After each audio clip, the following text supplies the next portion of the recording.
The Washington Post newspaper has published details from a prospectus that purports to detail the Trump administration's plans for developing post-war Gaza.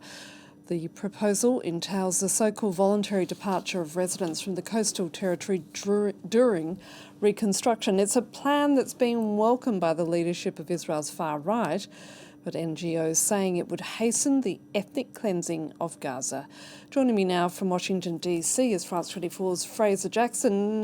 Fraser, what more do we know about this proposal to turn Gaza into the so-called Riviera of the Middle East? Well, Trump shocked the press gathered in the White House back in February when he first uttered that phrase, Riviera of the Middle East, unleashing a wave of backlash, some of which he embraced. But now we have a bit more meat on the bone, thanks to reporting from the Washington Post. Now, the paper says that there are numerous proposals floating around, with one which would see the Gaza Strip turn into a, quote, trusteeship administered by the United States for at least 10 years, while it's transformed into a gleaming tourism resort and high-tech manufacturing and technology hub. Now, the Post has published this 38-page document, which calls itself the Great Trust, standing for Gaza Reconstitution, Economic Acceleration and Transformation Trust. Now, that trust says that it would turn the Strip, quote, from a demolished Iranian proxy to a prosperous Abrahamic ally. Now, Washington Post says that the plan envisions at least a temporary relocation of all of Gaza's more than 2 million people, either through what it calls voluntary departures to another country or into restricted, secured zones inside the enclave during that reconstruction. Now, under this plan that is being floated, Palestinian landowners will be offered a digital token by the trust in exchange for the rights to redevelop their land. Now, that token would either be used to set the landowner up for a life elsewhere, or the token could then be redeemed for an apartment within one of half a dozen AI-powered smart cities that the trust wants to build in the Gaza Strip.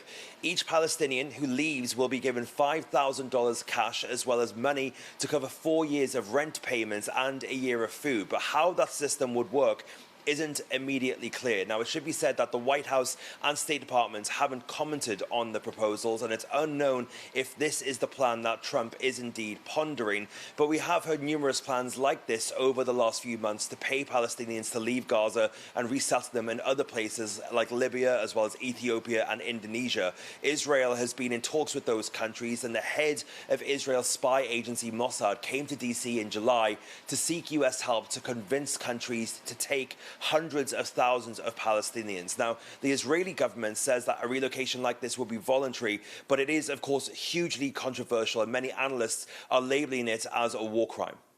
And, of course, this is all coming as the Trump administration has cancelled the visas of all Palestinians just days before the UN General Assembly.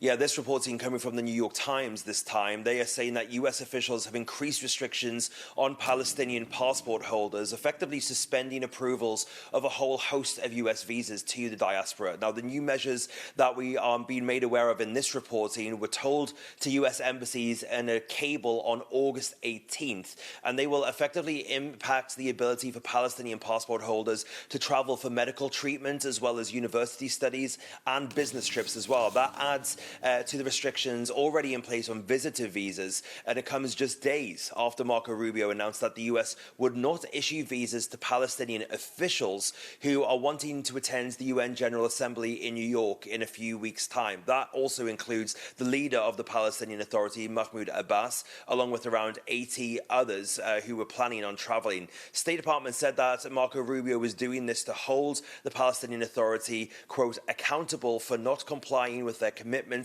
and for undermining the prospects for peace. Now, it's unclear what prompted this newest push for restrictions from the US government, but it, of course, comes after a wave of close US allies announced plans to recognize Palestinian statehood at that meeting in New York in just a couple of weeks.